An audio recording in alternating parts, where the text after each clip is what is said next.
హృదయంలో కుంగిపోయినటువంటి పరిస్థితి మనందరికీ తెలుసు.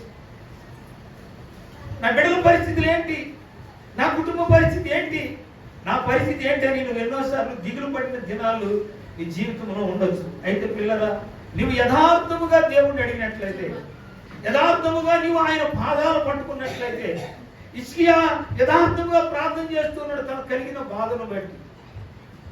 హిజ్కియా యథార్థముగా కన్నీళ్లు విడుస్తూ ఉన్నాడు. ఈరోజు పిల్లరా, నువ్వు కన్నీళ్లు విడుస్తూ ఉన్నావా? ఏమంటే నీ దుఃఖాలు, నీ కన్నీళ్ళే నీకు అన్నపానములైనయా? అయితే పిల్లరా, నా దేవుడు కనికరము కలిగిన దేవుడు. నేను వ్యాధిలో ఉన్నప్పుడు, నేను బాధలో ఉన్నప్పుడు, నేను కష్టంలో ఉన్నప్పుడు, నేను కన్నీళ్ళలో ఉన్నప్పుడు నాకు సహాయం చేయగలిగినటువంటి ఒకే ఒక్క దేవుడు పిల్ల. ఆయన కనురెప్పల వలె, ఆయన కంటి పాపలాగా నన్ను కాపాడినటువంటి దేవుడు. ఆ దేవుడి పిల్లని విడిచిపెట్టడానికి నేను ఎంత మాత్రం ఇష్టపడిన పిల్లలు. ఈ లోకంలో ఎవరున్నా ఎవరు లేకపోయినా, ఏదున్నా ఏది లేకపోయినా నా దేవుడు నాకు తోడుగా ఉంటే చాలు అనే మనసు మనలోకి రావాలి పిల్లలు.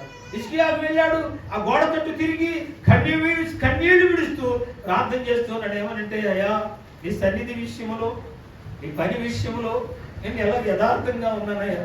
ఇప్పుడు ఏమైపోయానంటే నేను రోగిష్ఠుడిని అయిపోయానయ్యా.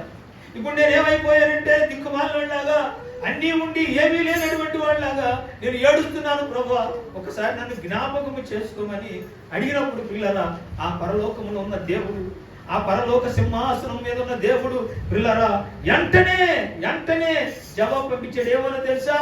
ఇదిగో హిజ్కియా కన్నీళ్లు విడుచుట నేను చూచి తిని. నా ప్రియమైన దేవుని బిడ్డ, నీకు ఆధారం లేదనుకున్నావా? నీ పక్షాన్ని ఎవరు లేరు అనుకుంటున్నావా? నాకు నీ కన్నీళ్ళే నీకు అన్నపానం లేని అనుకుంటున్నావా? ఇదిగో నీ తండ్రి అయిన దేవుడు నిన్ను చూస్తా ఉన్నాడు. నీ తండ్రి అయిన దేవుడు నిన్ను కనికరిస్తాడు. నీ తండ్రి అయిన దేవుడు నిన్ను అన్ని విషయాల్లో నిన్ను కొమ్మెత్తబోతూ ఉన్నాడు. రాబోయే రోజులు నిన్ను ఆశీర్వదించి దీవించి నిన్ను సమృద్ధిలోకి నడిపించబోతున్నాడు. ఆ దేవుడు అంటున్నాడు, ఇదిగో అతడు కన్నీళ్లు విడిచి నేను చూచింది. నా ప్రియమైన దేవుని బిడ్డ, నీ కన్నీళ్ళకు ఒక విలువ ఉందండి. నీ కన్నీళ్లకు ఒక విలువ ఉంది పిల్లారా.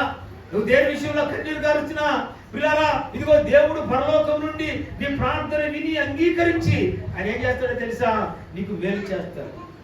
ఒకవేళ అందరూ నిన్ను విడిచిపెట్టవచ్చు, నీ భర్త, నీ భార్య, నీ బిడ్డలు, నీ కుటుంబము అందరూ కూడా నిన్ను త్రోసివేయచ్చు, నీ జీవితం అంతా అంధకారముగా ఉండిపోవచ్చు. కానీ ఆయన అంటున్నాడు, ఇదిగో నేను నీ చేయి విడువను. ఆయన అంటున్నాడు ఒక మాట, పాలించు సంటి బిడ్డను తల్లి మరచునేమో గాని నేను నిన్ను ఎన్నడూ మరువను ఎడబాయును. పిల్లరా, ఆ దేవుడి దగ్గరికి వచ్చి ఇంకా నువ్వు చింతపడుతున్నావా?